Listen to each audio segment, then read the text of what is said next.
All right, we are live. So, do you follow the Bruins at all, or is you just a baseball guy? I'm more of a baseball, football, basketball guy. Nice. I'm watching the Bruins. It's so painful right now with Jack Edwards. I don't know if you've I heard what's going on I, with him. I follow the Bruins enough to know that he's in trouble. Oh my God! Like it sounds like he's having a stroke on air, and maybe he is. And I feel bad, but why is he there? It's just uncomfortable. He's like 4 plays behind on everything, and they brought out the 2011 team today. I don't know Oh, why. really? It's like Yeah. a weird time to do it.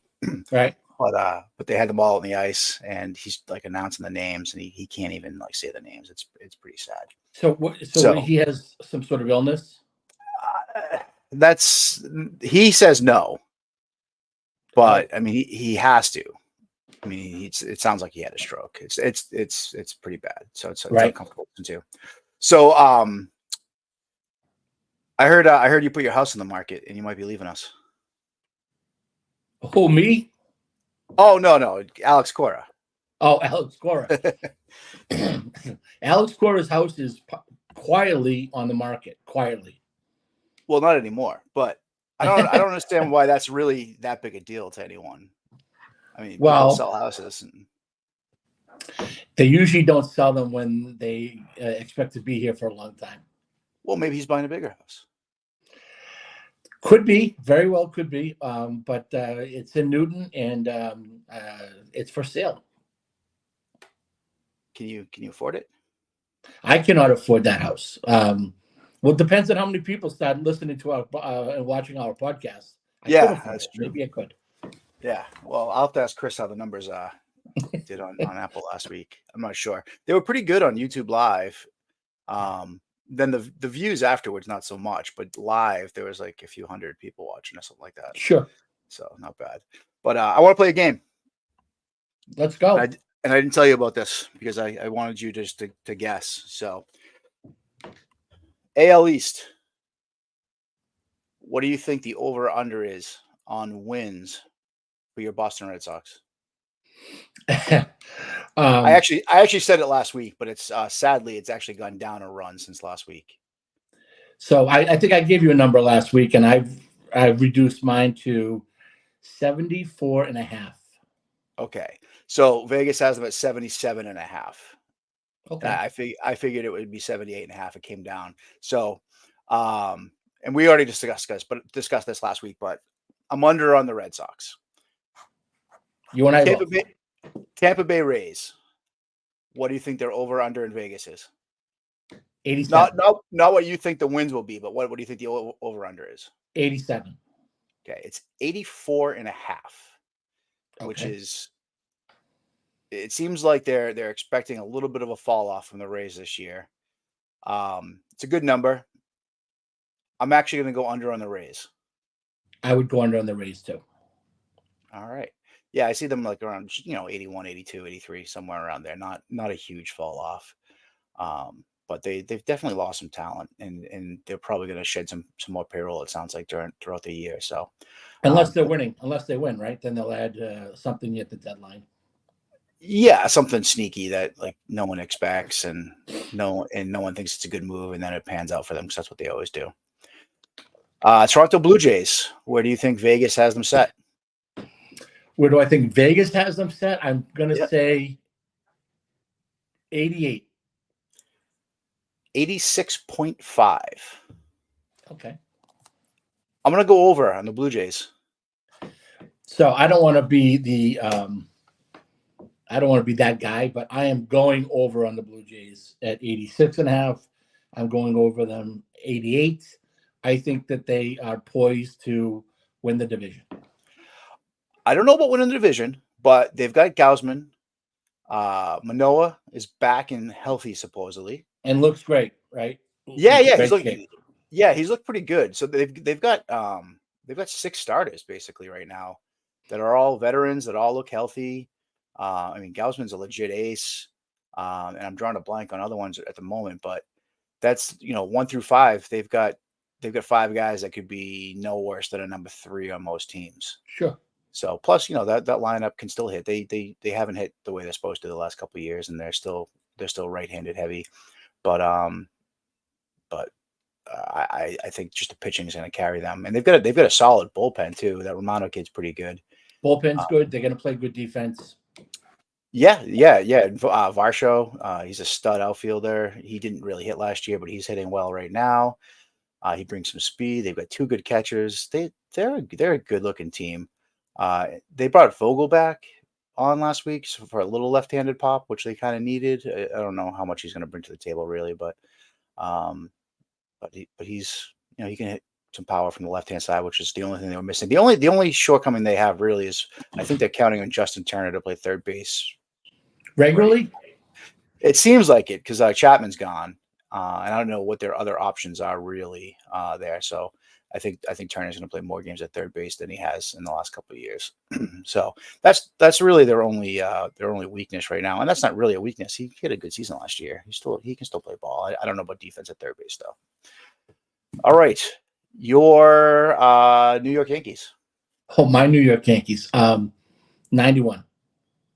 Vegas has them at 93.5, which seems a little high for a team with so many questions in the rotation and even in the bullpen a little bit too. I mean, obviously Soto and Judge are a big deal, but they can only take you so far. It all depends on what Carlos Rodon does this year. What did they win last year? They were terrible last year. They were 84, a few games more than the Red Sox. Right. So, and they were hurt too. They were really banged up last year too. So yeah, and they had guys like Judge was out, Rizzo was out, LeMahieu missed time. DJ LeMahieu missed a lot. Stanton missed time and batted 200 when he was in, and then Rodon was terrible. So 93.5 feels a little high. I think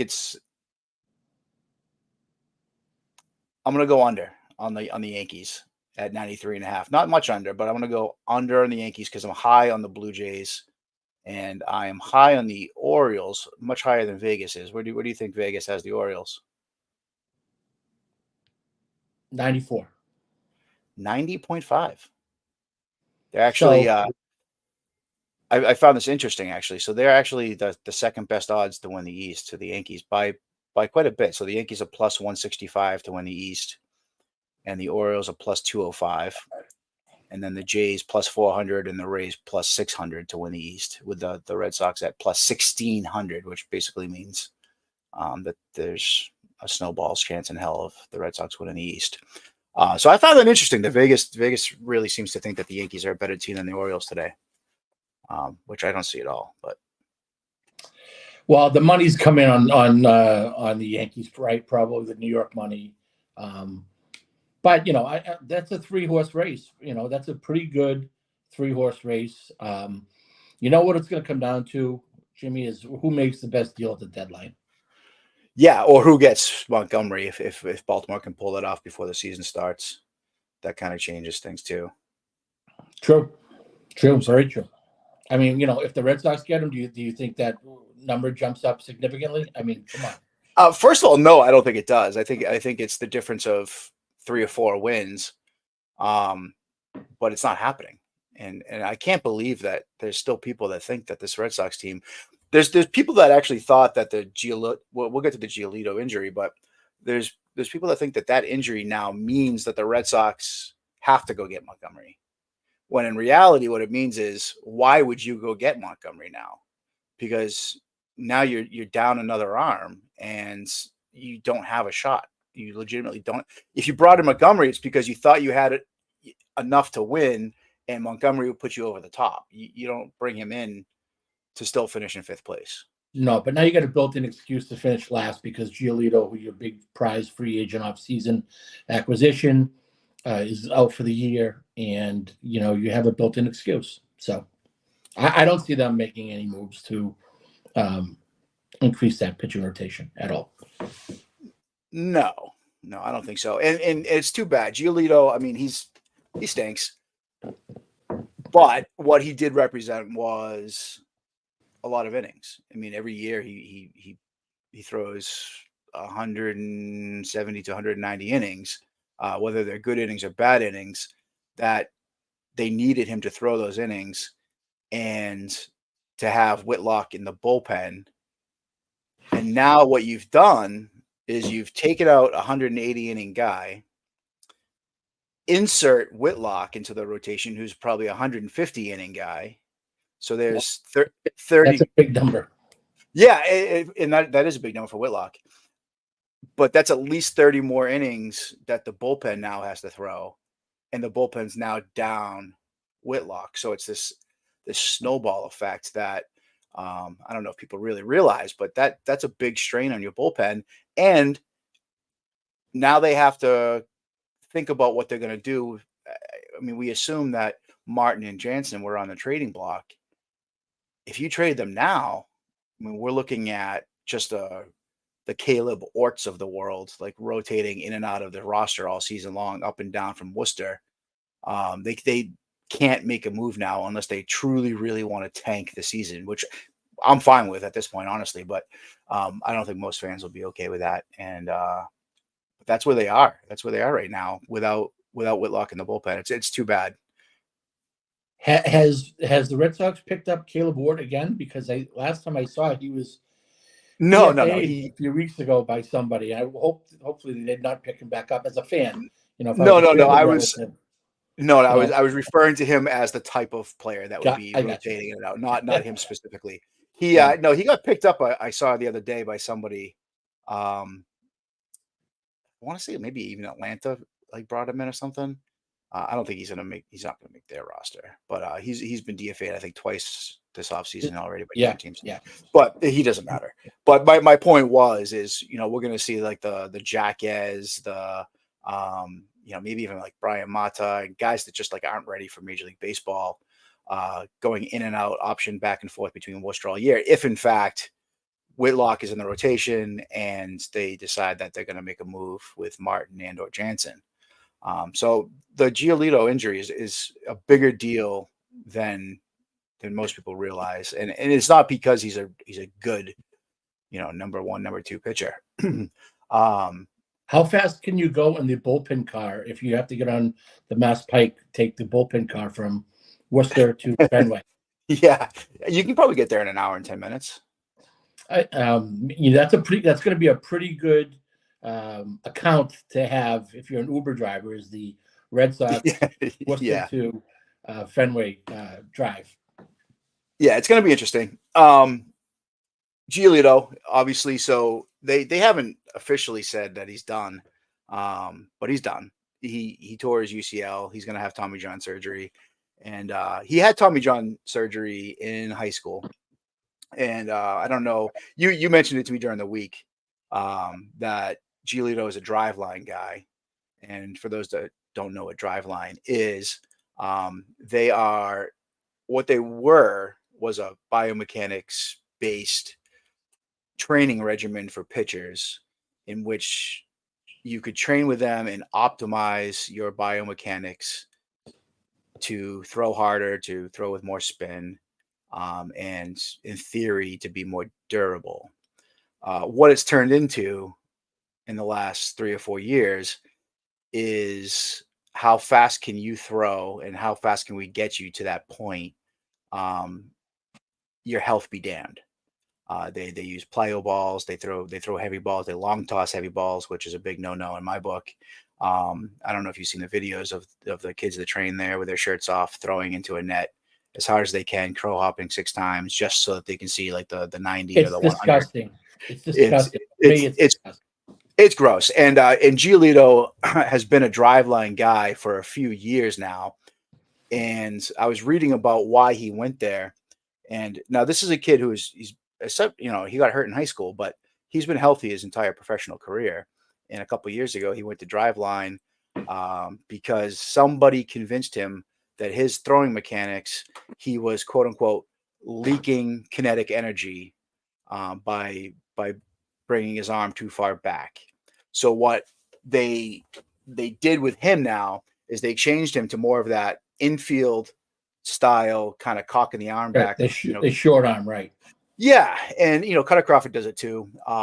Some guys have just always done it, but Giolito specifically changed to this because Driveline told him that he was leaking kinetic energy. And here he is now, getting Tommy John surgery, a guy that's been healthy his whole career. So that's too bad. I don't love that Kyle Bodie is on the Red Sox staff this year. He's the founder of Driveline, and he's been brought in, and it just scares the hell out of me what the damage that he could do to this pitching staff in a short period of time. And I don't think, he's been here for a couple months. I don't think that it's, he didn't come here and hurt Giolito, but Giolito's been with him for a couple years, and I don't love that short arm action that he does. And it's the same thing. They did the same exact thing with Brendan Woodruff too, who's also had Tommy John surgery. They shortened his arm motion to not waste kinetic energy, which just overthinking baseball. And it's just so stupid to like worry about stupid shit like wasting kinetic energy when you're a good pitcher that's been healthy your whole life and throws in the mid 90s and trying to eke a tiny bit more out of it or whatever, but at the cost of your health. So, well, if you go back to the 80s and the 70s and even the 90s, right, even into the early 2000s, right, they were preaching long tossing and long toss, and that's the way it's been for 100 years, maybe even more, right, is how to strengthen your arm. You play long toss and you run and you lengthen your arm, right? Yep. And you run, right? I mean, I used to, when I was a kid, I used to go into Boston to watch the Red Sox, and I would go in early enough where I could try to find Roger Clemens running the Charles River, right, on his off days. Or back and forth to the foul poles before the games too.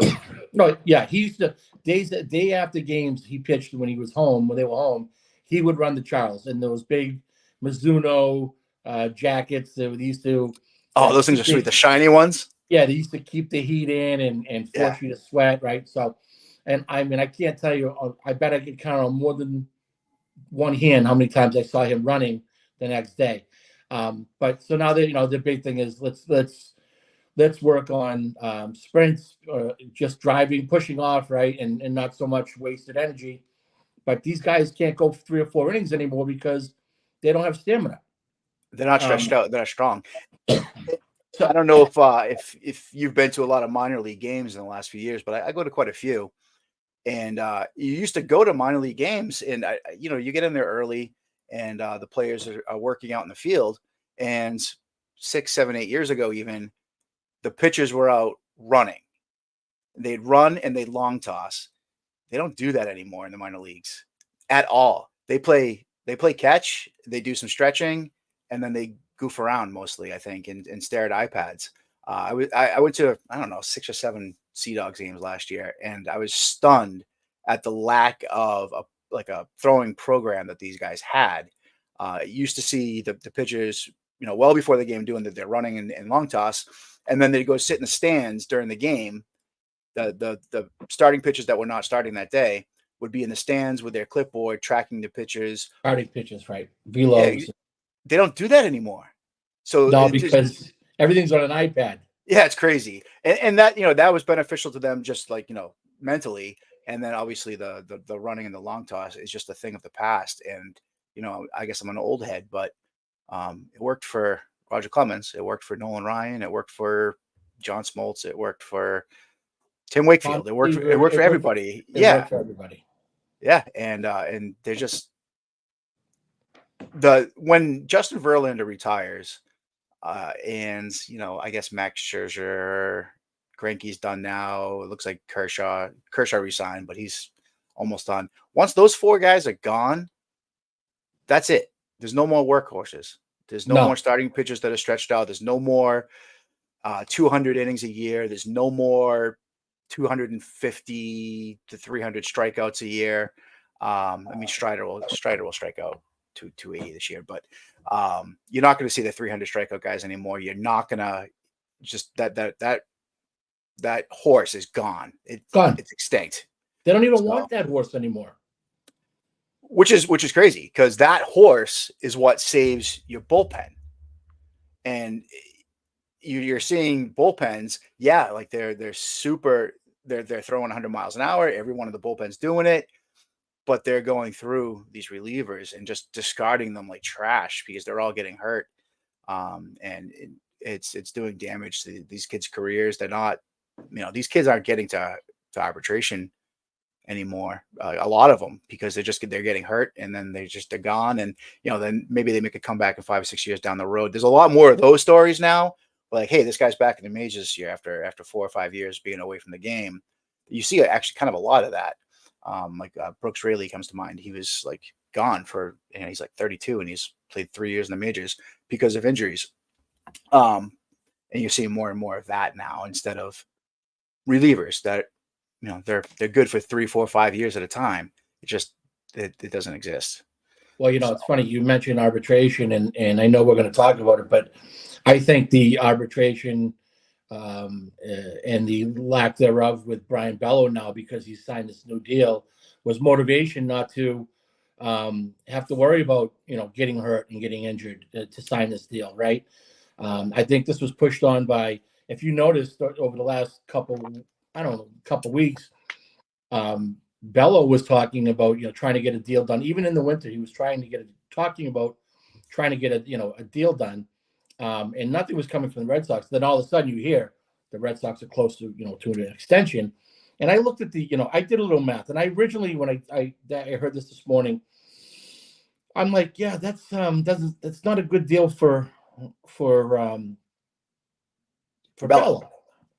And then I'm looking at it, and I'm like, and I texted you, and I said, geez, I didn't like your response. So I started thinking about it. I'm like, yeah, maybe I'm wrong here. And then I did a little homework, and I just went to Corbin Burns. And I know we're all getting off topic here for a second, but I went to Corbin Burns, and I just used, he's in the last year of his arbitration. He's a free agent at the end of the year. So he's gone arbitration each of the last 3 years. And I'm not expecting Bello to be as good as Burns, no. Honestly, right? So over the course of Burns' 6 years, including this year, he is going to make $33,315,500. So now you add Bello's extra year in, and it's $55 million over the next 5 years, right? So it's $55,700,000, including last year's rookie minimum. So, you look at this and you say, geez, why did they overpay for Bello? And I think they did. They would be better off waiting at least one more year. Yep. They just added $8.5 million to their payroll this year. For no reason at all. And I actually went a step beyond you. And I looked at Sandy Alcantara, Luis Castillo, Max Fried, guys that are in their third year of arbitration or in their first year of free agency this year. And in general, for a good starting pitcher, not a Cy Young winner, the first year of arbitration, you're getting like $1.5 million to $2 million.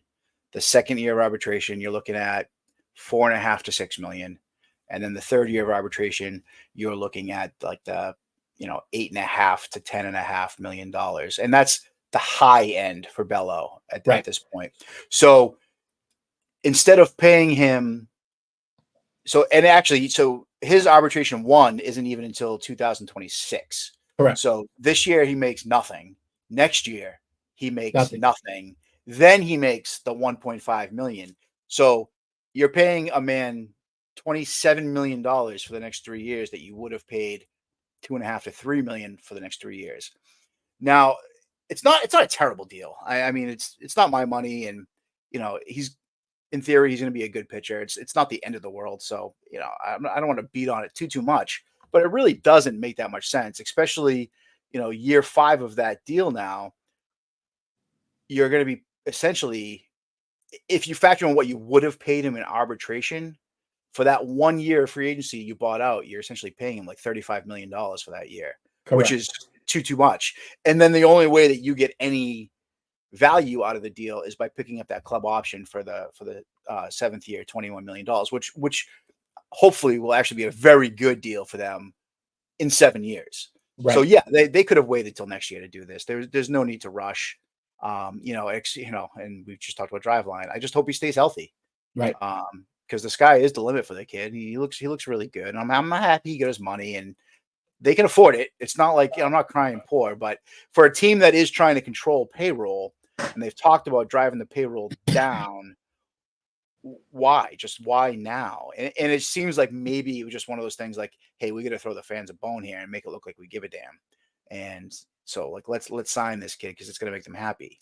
And of course now the fans are all clamoring for Tristan Cassis to sign it's been thrown out like 7 years, 105 million kind of thing. That's not happening. No shot. No, he is. I don't think he's going to sign an extension with us, period. No, as a matter of fact, who's his agent? It's MVP, but it's going to be Scott Boras. I could totally see a kid like Cassis, big ego, big bat. Boras is going to scoop him up in a couple years. He's going to go to free agency. And I hope that's not true, but he doesn't strike me as a kid that's like, I'm gonna die at Red Sox and I'm gonna give them a hometown discount. Right. He doesn't strike me as that type of kid. He strikes me as I don't really care that much about money. I'm gonna go to free agency and get every dime I can get. I want to get what I'm worth because he's good and he knows he's good. And he just doesn't strike me as someone who's like, I'll be happy just to get $100 million and stay here for 6 years, 7 years. Right. And he's probably already eyeing his hometown of Miami, right, for his next contract. He was talking about it today. They had him mic'd really? up during the game today. And he talks about Miami an awful lot whenever he's on the mic. And that's a little worrisome. But yeah, did you catch any of the game today? Yes, I caught about 3 innings from like 3rd through 5 innings, 3 through 5. So you caught Houck? I did. Yeah, he looked pretty good. Well, he gave up a tank. Yeah, so did Pivetta too. He gave up a tank foul, and then he gave up the tank. Was that Pivetta? That was Pivetta. Okay. Pivetta to Jordan Ludlow. Yeah, Luplow. Right. I did see the tank that Houck gave up to Michael Harris. Michael Harris on his 23rd birthday. Oh, really? It's a tank. Yeah. It was a tank. Good short swing. He's a good player. Yeah, very good. Yeah. And locked up. And locked up for nothing. He's like nothing. He's like 6 years, 30 million or something like that. Which, if you're the team, like that's the deal you want. You buy out the arbitration years. There you go. For fucking nothing for an all-star player. You don't do it for pitchers. You don't do it for pitchers unless you got an ace. Yeah, they did it for Strider. Well, he's an ace. He's an ace. He's the best pitcher maybe in baseball, and he certainly looks like it this spring so far too. And but they got a really good deal on Strider too. He's going to be the best value in baseball over the next few years, I think. He's the only guy in baseball, in my opinion, that has a shot at 300 strikeouts.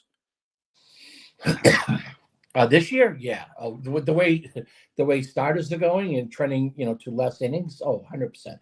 Yeah, but he's a horse. He's not throwing complete games. Well, listen, there is one other guy that's down there that has the ability to strike out 300 guys in a season, and I think he's done it in the past. He might have. I heard he was pretty good back in the day, but that was a long time ago. He's pitching tomorrow. He looks really good, and he's throwing 97, and the slider looks so freaking good. And I love it because I love the Braves, but man, like, where was it? It's spring training. I don't want to get too worked up over it because he could still fall off his bike next week and miss half the damn season. But well, he's not allowed to ride his bike anymore. So let me ask you a question.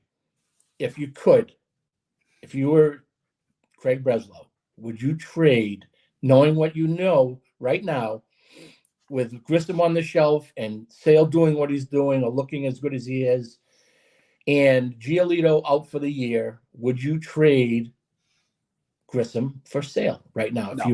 You wouldn't. I would not.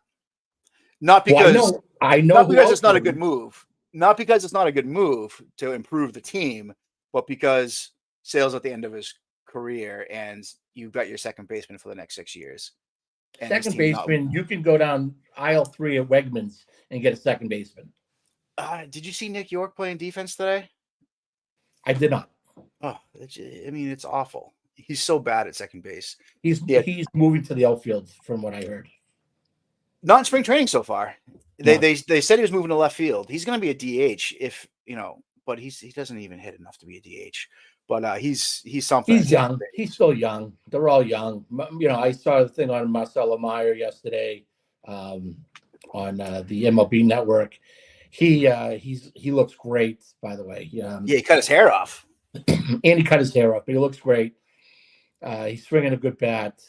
So listen, we'll talk about that later. But so who else would not make that trade for Grissom for sale is the Braves, No, probably not. right? Right. Okay, so But the Braves have Ozzy Albies and Orlando Arcia, and they have the Braden Shoemake kid down in the minors to play shortstop too. So that's why I say second baseman. You can get a good second baseman anywhere. You could have got Whit Merrifield to play second base. yeah, I would have loved to have him here. Would have been great. Yeah, he would have been. He's a veteran. He's got some speed. He's got some versatility. He led the league in average, like what, 2 years ago, 3 years ago. I mean, I know he's a little washed. Way to go. He went to Phillies, right? He's in Philly. He's playing a backup role in Philly. He would have been the perfect out of all of the right-handed free agent bats. He was the perfect fit here because he can play left field and he can play second base. You watch. He'll end up playing 5 days a week. Merrifield? Yeah, he'd have to push. Who's he pushing out of playing time though? Alec Boehm? DH once, second base once, left field once, right field once. Yeah, that's true. Will play third base once. He'll play 5 days a week. Yeah, he'll definitely play against every lefty. Oh, yeah. For sure. Well, he won't play against the Red Sox. No, they don't have any lefties. So, yeah. But Pivetta looked pretty good today, aside from the tank. He struck out 4 or 5 guys. He's getting that high fastball past people, and it was against the starters, the Brave starters too. They're except for Acuna. Yeah, some of them, yeah, right. He was getting the fastball by them. He looked pretty good. He's looked sharp in his first 2 appearances, so I don't want to get too down on him and be negative the whole time. He looks good. If everyone is right about his resurgence as a starting pitcher because they developed a sweeper and yada yada yada, I guess that's a good thing. But he's, that's the thing though. If he's really good this year, he's a free agent. Oh, he's gone. He'll be gone. Yeah. So it's like, what's the point of him having one good season with us to finish in last place? So speaking of the deadline, I didn't hear it today, but I guess was Buster Olney on the broadcast today for an inning or so, talking about the moves that the Red Sox almost made at the deadline last summer and that they did not make with Chaim Bloom? No, I didn't hear that. I didn't watch the entire game. You did? Well, I know Sale was there was a deal on the table for Sale that they did not pull the trigger on, which they should. Sale, Jansen, and somebody else. Oh, Turner, the 3 of them. Yeah, they should have traded all 3, and all 3 are gone, and you got nothing for them. Well, you got Von Grissom, but I like Von Grissom. I'm really excited to watch Von Grissom. I was actually really high on him last spring, and I know not a lot of people follow the Braves like I do and get excited about Von Grissom, but I was, and I think that's a good pickup. And finishing in last place with Chris Sale, whatever. He's got 1, 2, 3 years left tops. We'll have Grissom for quite a while here. He's pre-arb, and it's going to end up being a good deal at the end of the day. So let's just speak hypothetically for a second here. Let's say Marcelo Myers between AA and AAA, because he's going to start at AA and he will end up at AAA. He'll be in AAA by July 1st. Yeah, definitely. Let's say he goes 310, 22, 90. Where is he on the opening day roster next year? He's not.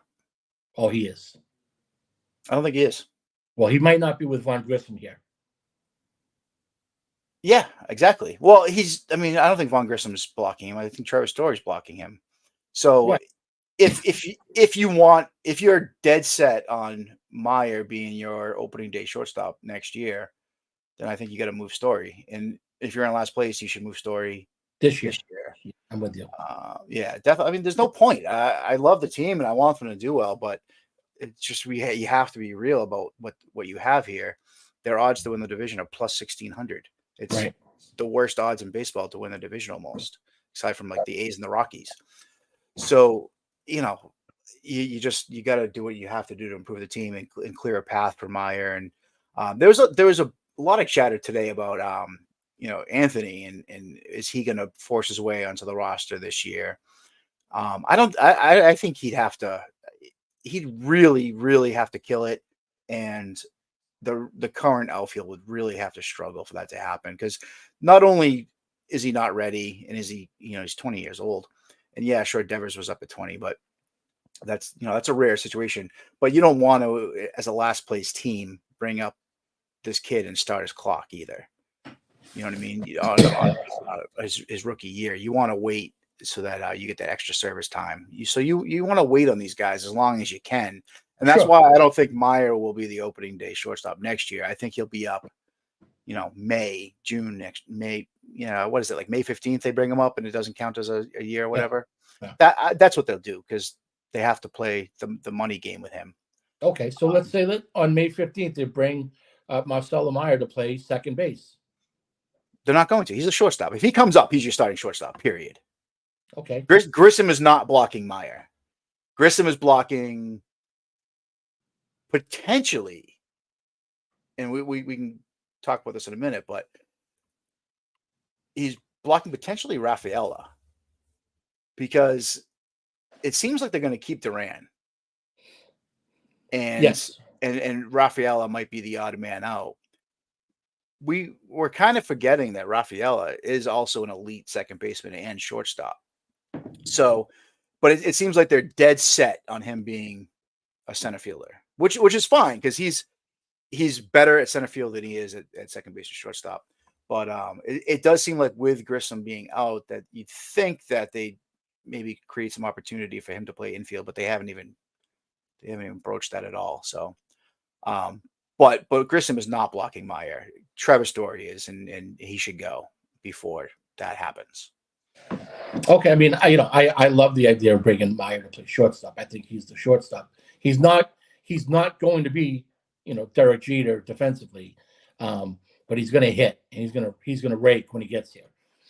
So we'll see, but he looks great. I can't wait to watch him play this year with a healthy body. And if he stays healthy, I think he puts up numbers to force the organization to make some decisions, either at the deadline or in the offseason next year. Yeah, it's always good when your prospects force you to make decisions. It's and I don't want to be down on. I'm so tired of being negative, because it's all we got. But that farm system ranking, they're ranked 5th, and it's all because of Teal, Anthony, and Meyer. They also just they came out with the top 30 this week. MLB Pipeline did, and they have Miguel Bleis up in the, he's the number 4 prospect. Or actually, no, they get Rafaela as 4 and Bleis as 5. 5, yeah, right. But so that they're ranking this system 5, and then you look at the Braves system, which is, I think it's ranked dead last, and they don't have a single prospect in the top 100. Their top 3 prospects are their top 5 prospects are starting pitchers. I'm going to look it up right now, because it's going to drive me nuts if I can't think of all their names. Braves top 30. And does that include Ian Anderson? No, I think he's kind of washed, actually. Oh, you think so?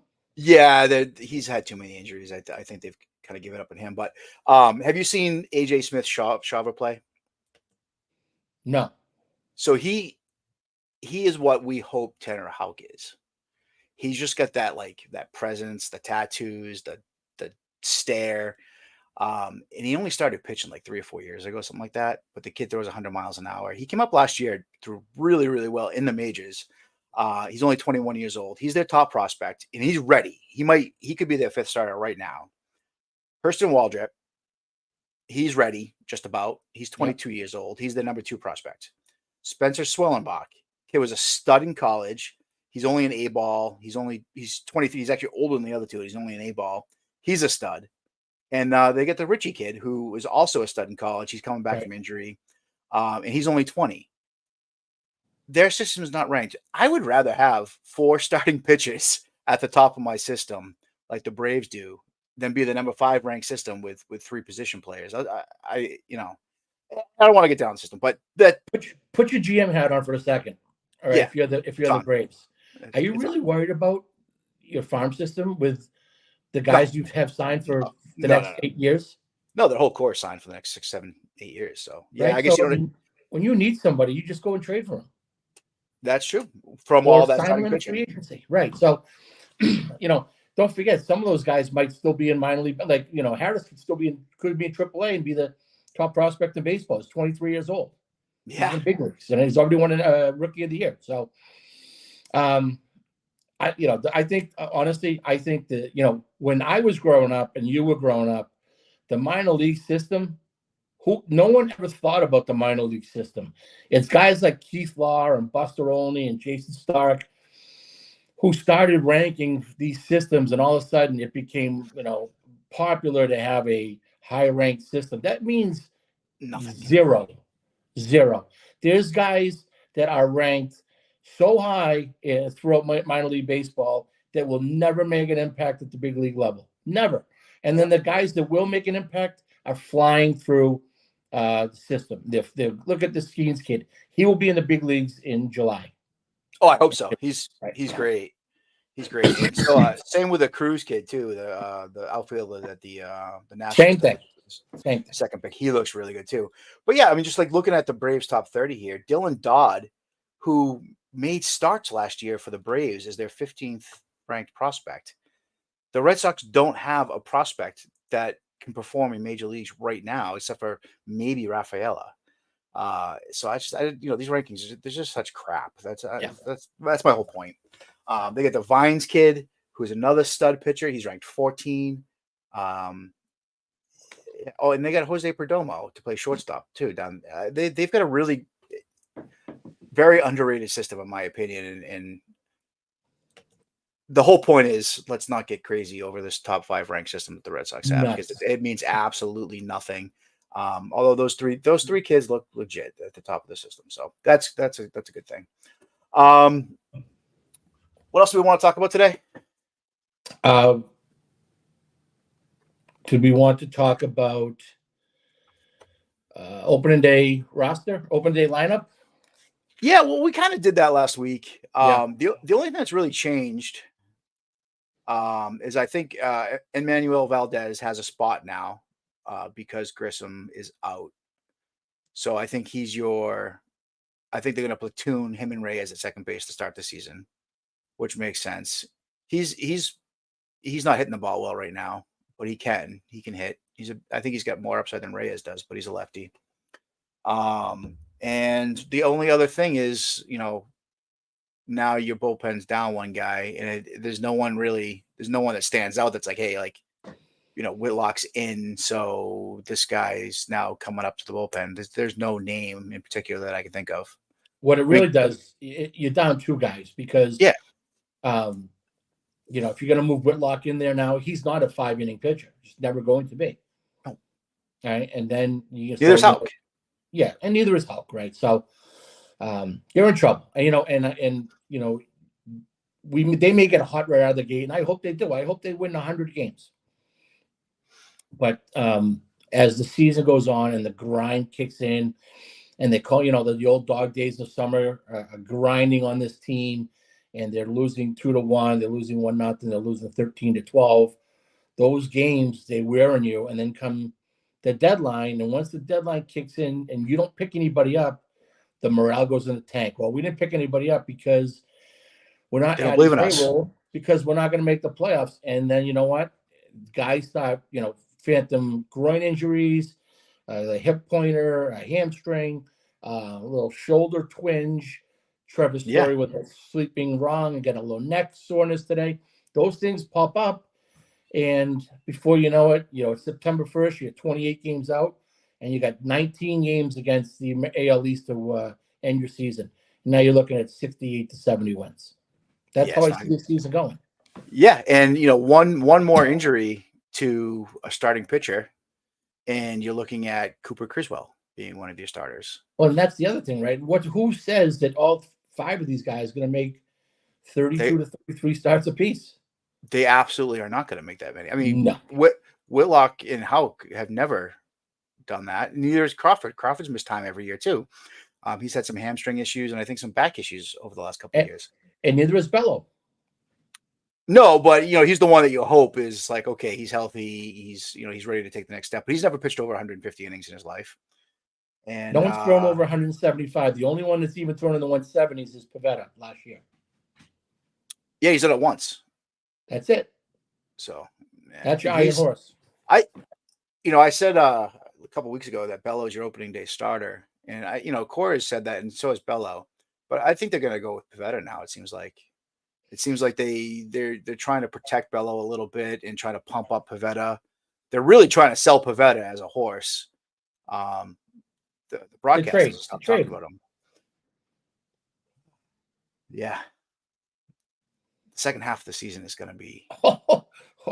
It's unfortunately, it's going to be tough. And that's why I could see some guys being brought up late in the year to make sure there's some people showing up to watch them play. They're too frugal, though. It'd be foolish to bring up one of the top prospects. Well, Raphael's going to be up here this summer, right? There's no doubt. Yeah. He's his clock's already started, anyways. Right? Because that's true too. Yeah, because he was up for a while last year, so his clock started, so he's fine. We're gonna get a lot of Bobby Dahlbeck. We're gonna get a lot of Emmanuel Valdez. I think we'll see. TJ Cron. Oh yeah. You know what? He hasn't played yet, has he? No, and I found out that you may have saw this too, but he has a clause that if he hasn't made the big league roster with 5 days to go, he can opt out. So, does he make the roster? Who knows? Yeah, it's like Jorge Alfaro last year. They gave him that deal where if you're not on the roster, you can opt out, and he decided to stay because no one was picking him up. Yeah, and then it might be a little different. Yeah, maybe. No one signed him for a reason too. His back might be still a problem, so he's got to be healthy to make the team. He's not. If he's not healthy, what is he? Do they start him? Can they start him on Worcester on his deal? No, he'd have to accept it. He'd have to. Yeah. They could put him on the injured list, and he's 33 or 34 years old, right? So he's not going to AAA. No. So yeah, this it's gonna be a fun season, man. I'm really looking forward to the Braves. So they're so much fun to watch. Just they obviously play the Red Sox today, and they have 9 guys in that lineup that can hit. Like their weak spot is Kelenic in left field, who a couple years ago was the top prospect in baseball. Right. And he actually was breaking out last year in Seattle when he punched a wall or something and broke his hand and then missed the rest of the season. That's why they traded. Yeah, he's an idiot. But he can be an idiot on the Braves because he's the 9th best player in the starting lineup.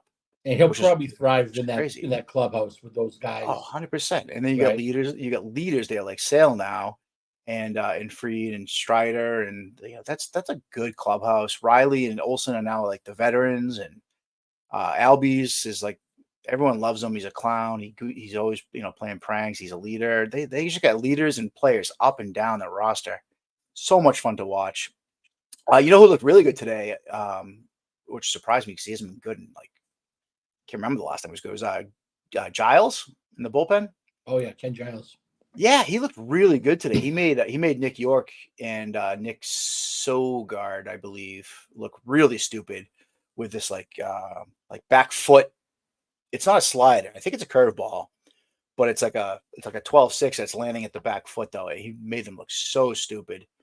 That's a surprise, and they got him for nothing because he hasn't played baseball, I don't think, in like 3 years. So that's another piece that they have in the bullpen. They're going to be so much fun. I'm so glad I'm a Braves fan. So and you should be happy. Obviously, I watched the Braves growing up because of TBS, right? So, but my alternate team is the Phillies. Oh, yeah. So we're going to go at it all summer. Yeah, they're going to be really good. They're going to be a problem. So I love that they just locked up Wheeler too. Good deal, right? I mean, He's that's getting a paid deal. it's a lot of money. It's $42 million a year for 3 years, but it's more expensive to let him go and then go out and try to sign 2 or 3 guys to replace him, and hope that one of them works out. So that's what a franchise that's winning does. They keep their guys and they overpay a little bit so that they don't have to go out shopping for another guy that they're not sure about. So that was a 3-year extension. So that starts after this year, right? Correct. Yes. Okay. So they have.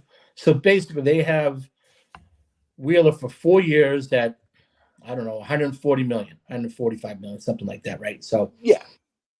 pretty good, all things considered, right? Yep. Nola. Nola, and I mean, the team's very good. I like. Obviously, I'm a huge Bryce Harper fan. I mean, massive Bryce Harper fan. I think what he brings to the team, even off the when he's not playing, when he's in the dugout, he just has that edge, and I think he's going to will a World Series to that team before he's done, right? And I think I think that the next 3 years, I think Dombrowski realizes he's got a window here with Hopper in his prime, Trey Turner in his prime, and Nola and now Wheeler locked up. I mean, those that you go to war with those guys for the next 4 years. Real Muto's locked up. Real Muto's, a stud. So I think that that's going to be a great NL East battle for the next 4 or 5 years, and fun to watch. So, and look out for the Nationals too. The Nationals are a couple years away, but they're coming. They're coming. I mean, you have to come when you pick first every year. That's like someone used to say. I used to tell this to my buddy who was an Astros fan. Oh, the Astros have the best minor league organization. I'm like, well, you should. You picked first for 40 rounds, 4 years out of 5. Altuve, Correa, Bregman. I'll go on and on. There's Valdez, Tucker. Yeah. Every year, right? in top 5. So, those 2 teams will be fun to watch, and I think the wild card and the joker in the whole group is Dave Dombrowski. He's not afraid to pull the trigger. He's not afraid to trade away talent in the minor leagues to put his team over the top. And he will make a trade at the deadline. He will, to make that team. And he'll do it if he has to steal a guy from someone that the Braves are going after, and he will do that. He's that kind of guy. Yeah, they don't really have a lot to upgrade. I mean, no, but an injury's coming down the pike, and he'll do whatever he needs to do to fill that, or some guys having an off year, or whatever. He's going to make sure that there's no excuses for that team not being in the World Series again. Yeah, they could use a starting pitcher or 2 actually. They've got Wheeler, Nola, and then Suarez is okay, and then Tawan Walker is like less okay. I don't like him at all, actually. Yeah, and then the 5th starter is kind of up in the air between maybe a Spencer Turnbull resurgence or Kobe Allard or Nick Pivetta. Or it'd be funny if they traded him back to Philly. And they have a really good looking bullpen. Matt Strom made starts for them last year. They have him listed as a reliever, but he must have made like 10 or 15 starts last year. Yeah. He kind of like was after 1 year in Boston where I couldn't wait to get rid of the freaking guy. He goes to Philly last year and he's like the Swiss Army knife, closing, long relief, starting, doing everything like just great for them, looking like a maniac with his hair. My wife had a nickname for him. I forget what it was, but she was creeped out by him. But yeah, they've got. I mean, their lineup. They got Stott at second base. They got Bohm at third. Turner and Harper, shortstop and first. Realmuto's catching. The only upgrade that they could possibly make in the lineup is center field, but they got the Rojas kid who can't hit a lick, but he had the most defensive runs saved in baseball last year, and he only played half the season. Right. And he still had the most of. So you can it was like 8 or 9 wins that he supposedly gained for them. I don't buy that concept either. No, I don't buy it either. But if you do buy it, then he offsets his terrible bat just by playing great defense. So yeah, they could upgrade, a bat maybe in the outfield, but aside from that, that's a good looking team too. They're going to need more pitching though to beat the Braves because the Braves, I mean, Charlie Morton is their fourth starter now, and I love him. And their fifth starter is the guy that started the All-Star game last year, Bryce Elder. Oh yeah, right. He pitched today, right? He did. He looked pretty good. A So big dude. He's a big dude. yeah, he's got legs. He looks like an old school workhorse that ran a lot. Him and Strider both they both have like their quads bursting out of their pants this year. So he reminded me real quick.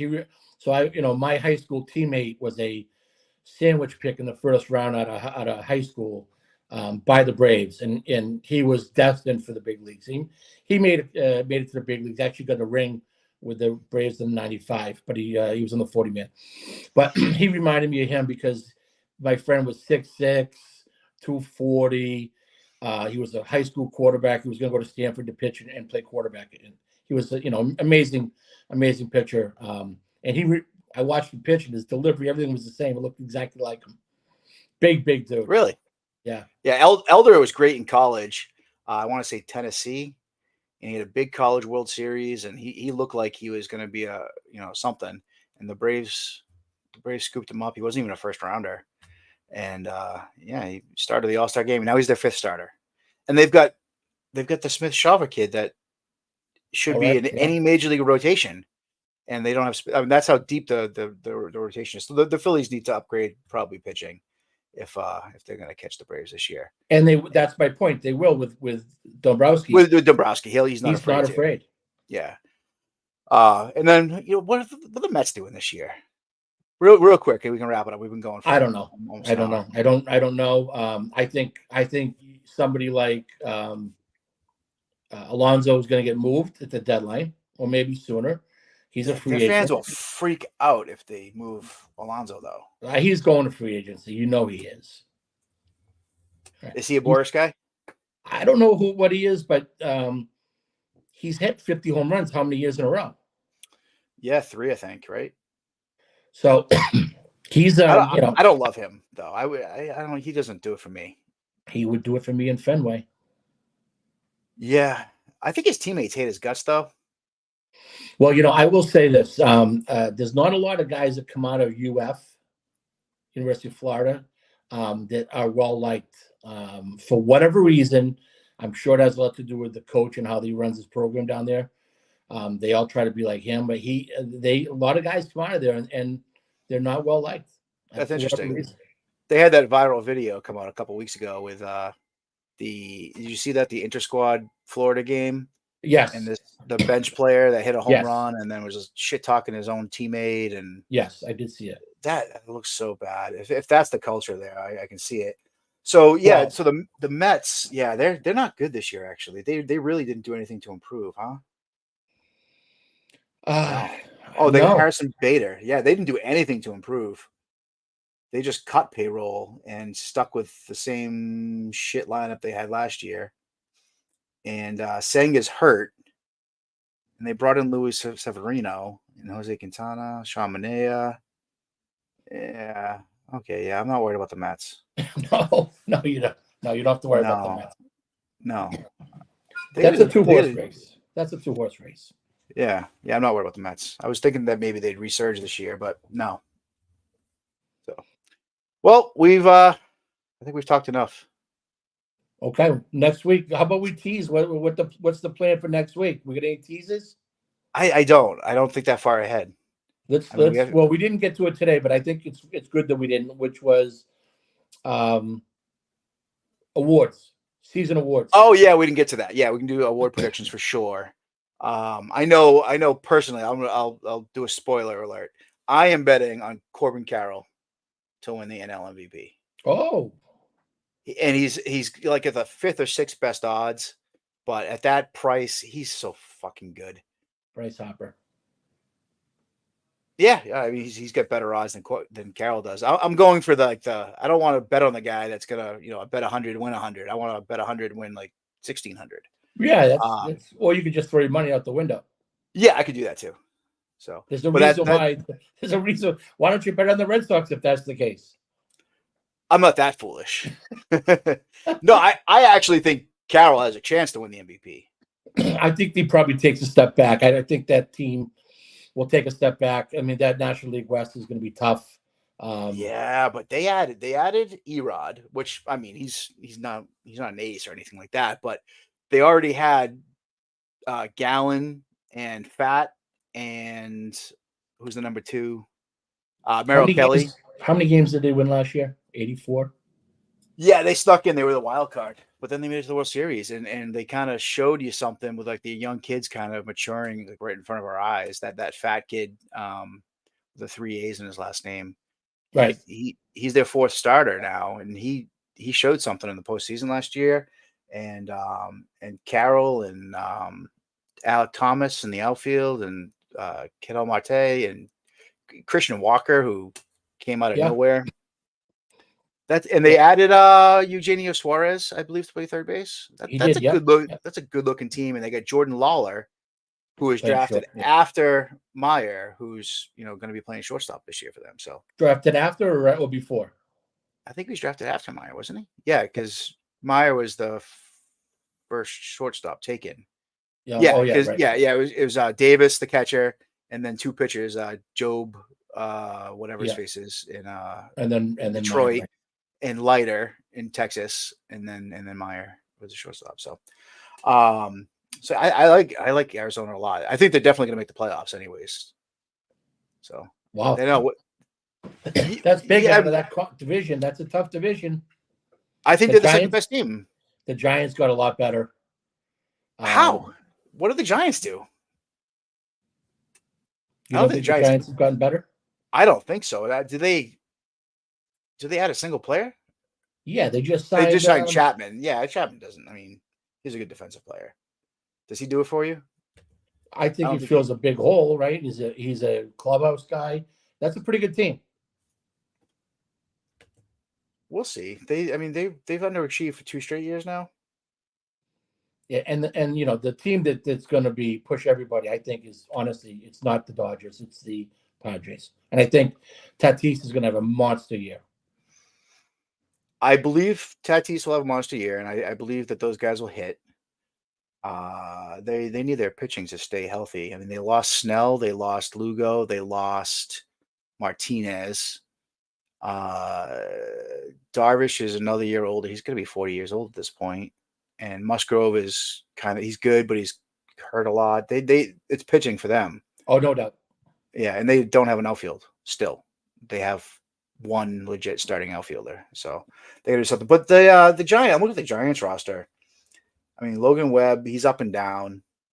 They brought in Jordan Hicks, right, to be a starter, a kid who, I mean, he throws 105, but he's been a failed reliever. It used to be that you were a failed starter, and then you'd go to the bullpen and try to revive yourself as a reliever. Right. He's a failed reliever, and they're going to put him into the rotation to see if he's a better starter somehow. So that's a weird one. Alex Cobb's up and down. Robbie Ray's hurt. I mean, he's back at some point, but yeah, I don't love that Giants team. Patrick Bailey, he hasn't been what he was supposed to be as a catching prospect. They got Pablo Sandoval back this year, though. I thought that they were just signing him to a one-day contract so he could retire as a Giant, but he's playing. He's down like 50 pounds. I gotta find out what diet he's on. Because they brought in the kid from Springfield too, Nick Ahmed. Yes, who he retired and then unretired. Yeah. So, but is he their starting shortstop right now? No. Where's Crawford? Is Crawford unsigned? No, Crawford just signed. Did he sign with? He signed with somebody. Geez, who was it? I thought he was with the Nationals. No, maybe not. Brandon Crawford. Oh, he's with the Cardinals. Oh, St. Louis. That's a good pickup for the Cardinals. Good pickup. Yeah, good pickup. I mean, he's the best shortstop he was in baseball. So, all right. Well, we're just yammering here at this point. So All right. So the tease is awards. awards next week. And I'm going to, you know what I'm going to do?